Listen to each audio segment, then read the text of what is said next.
masuk aja ke topik berikutnya, Dok. Itu tentang, karena kita masih di era pandemi nih, Dok, yang belum berakhir dan nggak tahu puncaknya sampai mana, COVID-19 di Indonesia ini terus naik dan naik. Nah, kita akan membahas sedikit untuk panduan dan masukan untuk sahabat Mantap Me Health Channel ini tentang nutrisi pada COVID-19 ini. Yang pertama, pertanyaan saya, Dok, apakah ada makanan atau suplemen khusus untuk menjaga tubuh uh, kita agar terhindar dari penularan COVID-19 ini? Oke. Bagi pencegahan COVID-19, karena kita sekarang lagi masa pandemi, tantangan utama kita adalah sebenarnya mencapai dan mempertahankan status gizi yang baik supaya tubuh kita bisa melawan virus. Nah, status gizinya ini bisa terpengaruh karena beberapa faktor. Ada usia, jenis kelamin, status kesehatannya, karena setiap orang tinggi, berat badan pun pasti berbeda, jenis kelaminnya juga beda. Kemudian gaya hidup dan pengobatan yang selama ini mungkin sudah dijalani.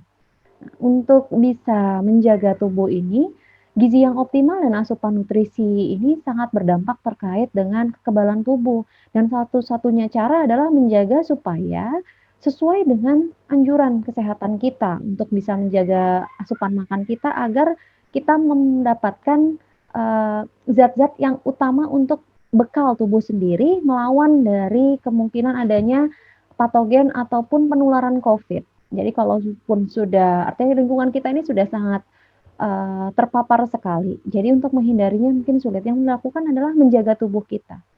Apakah ada suplemen ataupun makanan khusus? Sampai saat ini tidak ada bukti kalau ada suplemen secara tersendiri yang dapat menyembuhkan sistem imun. Yang masih dibahas dan juga masuk dalam regulasi itu adalah vitamin C. Karena dari beberapa pustaka, dari kejadian dari infeksi virus sebelumnya seperti pada kejadian MERS maupun SARS dulu, ini dapat membantu untuk meningkatkan sistem imun dan juga menurunkan kejadian dari fatalitas saluran nafasnya. Jadi penyakit yang terkait dengan inflamasi yang ada di saluran nafasnya. Nah, namun seiring dengan adanya makin orang mempelajarinya, ini sudah hampir setahun ya kita, artinya pandemi ini berjalan sejak mulai di Cina, pedoman manajemen diet dan manajemen keamanan pangan ini mulai ditelusuri oleh orang. Nah, pola makan yang paling penting adalah tidak ada suplemen khusus. Yang paling penting adalah pola makannya yang dijaga untuk melawan virus. Komponennya adalah energinya sesuai dengan kebutuhan tubuh dan apabila mengalami obesitas, maka harus disesuaikan. Usahakan gaya hidupnya diperbaiki supaya berat badannya menuju ke ideal. Kemudian yang kedua protein. Nah, konsepnya adalah uh, kekebalan tubuh kita ini komponen adalah protein sebenarnya. Jadi kalau kita tidak menjaga protein dengan baik, maka tubuh cari proteinnya dari cadangan tubuh kita yang ada misalnya justru di otot. Jadi itu adalah sumber yang sebenarnya jangan dihancurkan sebenarnya oleh tubuh. Ketiga adalah konsepnya lemak. Nah, ini yang lemak seringnya jadi kesulitan adalah cara masak sebenarnya yang lebih mempengaruhi sama pilihan makan. Utamakanlah cari sumber lemak yang terbaik yaitu dari lemak-lemak nabati atau misalnya cari pola diet yang baik seperti ke Mediterranean diet atau misalkan diet DAS yang untuk hipertensi boleh digunakan. Yang kemudian vitamin mineral. Nah, di sini konsepnya adalah sayur dan buah-buahan yang dipenuhi. Kalau upaya untuk mengendalikan gaya hidup ini uh, tidak tercapai ya pada diri seseorang, misalnya sulit untuk diimplementasikan, maka bisa baru menggunakan suplemen. Tapi suplemen itu sebaiknya hanya digunakan kalau kita udah defisiensi.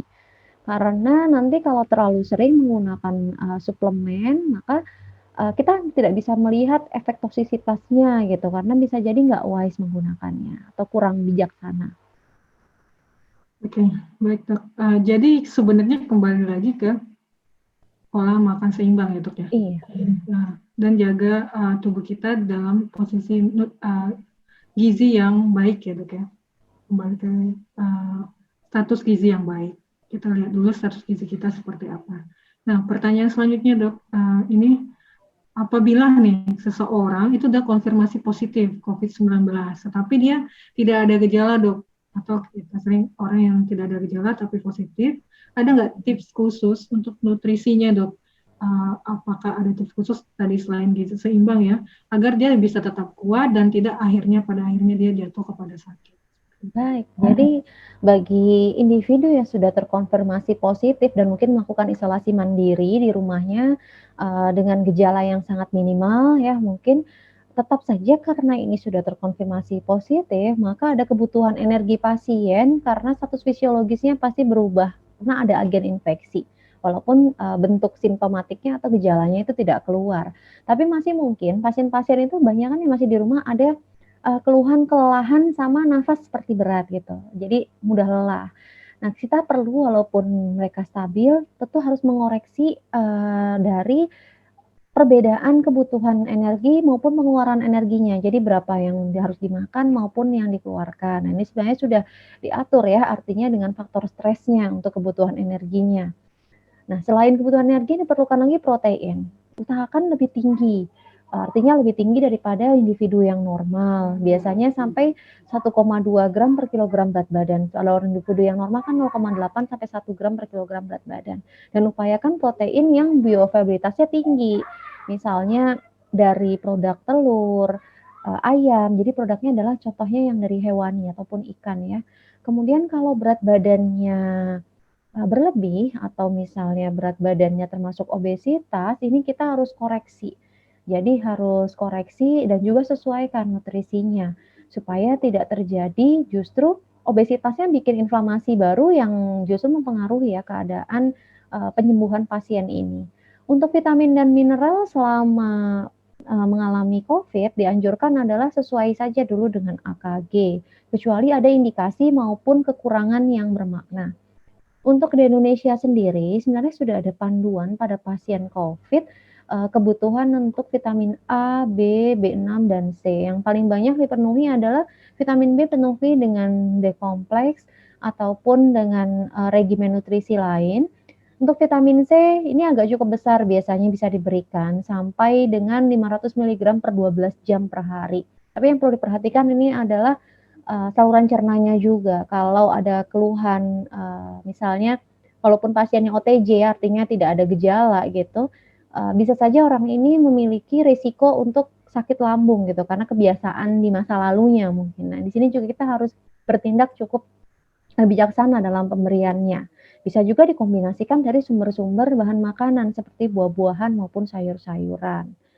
Nah, untuk, cairan, nah ini yang penting juga harus dipenuhi minimal adalah 1,5 liter dan terbaiknya adalah tetap 8 gelas per hari, itu utamanya. Karena pasien OTG biasanya atau yang isolasi mandiri kan tidak mendapatkan infus, jadi asupan cairan ini dijaga. Selain itu juga olahraga. Karena tidak ada, efek yang terkait bahwa sudah benar ada suatu zat tertentu yang menyebabkan bahwa kesembuhan atau, eee, serokonversi, artinya perubahan dari positif ke negatif dalam hasil pemeriksaannya itu lebih cepat sampai saat ini belum ada. Untuk mencegah penularan tetap perhatikan bahwa, protokol kesehatan maupun kebersihan dalam penyiapan makanan.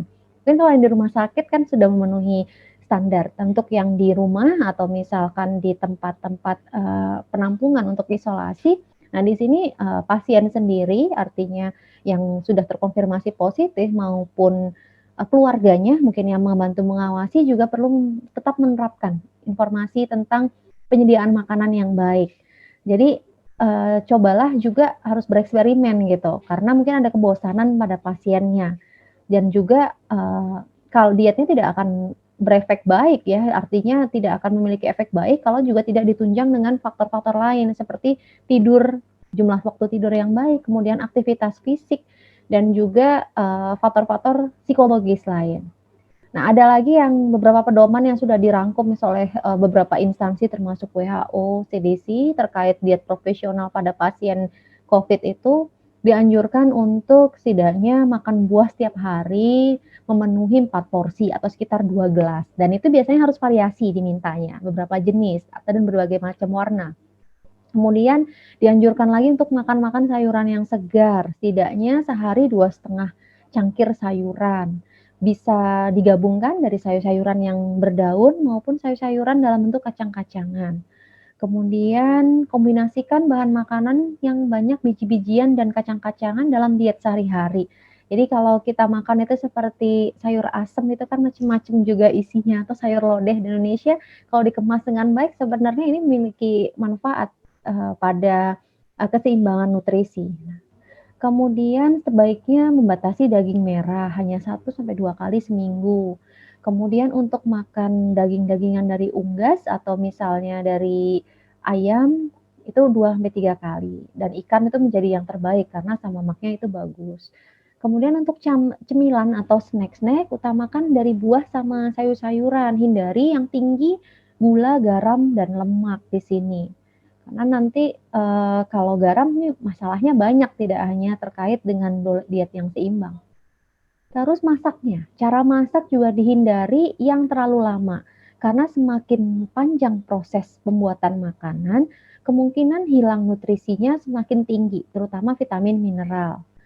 Kemudian kalau maunya misalnya karena terisolasi mau menggunakan bahan makanan yang dikaleng atau, dalam bentuk kemasan, lihat label makanannya, upayakan hindari sekali makanan yang justru dalam, eee, kalengan tersebut itu banyak tambahan gula dan garam.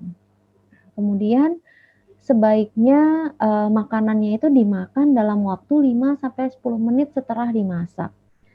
Dan juga minum tadi sudah saya sampaikan 8 sampai 10 gelas sehari. Kemudian pertahankan gaya hidup sehatnya, utamanya olahraga, kemudian istirahat, rekreasi walaupun lingkungannya terbatas, dan menghindari kontak dengan orang lain. Jadi lakukan hal-hal lain untuk bisa berkomunikasi dengan orang lain sehingga psikologisnya juga sehat. Oke. Baik, banyak sekali sebenarnya yang sudah kita dapatkan ya dok. Terima kasih sekali lagi. Ini bisa menjadi panduan buat sahabat-sahabat Mantap Sehat Channel dan bisa dibagikan kepada teman-teman, tetangga, dan keluarganya. Kami dari kru Mantap Sehat Channel mengucapkan terima kasih sekali kepada Dr. Lina. Semoga apa yang sudah disaringkan itu menjadi amal ibadah dan amal jariah nanti sampai dari akhir. Amin ya robbal alamin. Terima kasih sekali lagi dok. Assalamualaikum warahmatullahi wabarakatuh. Waalaikumsalam.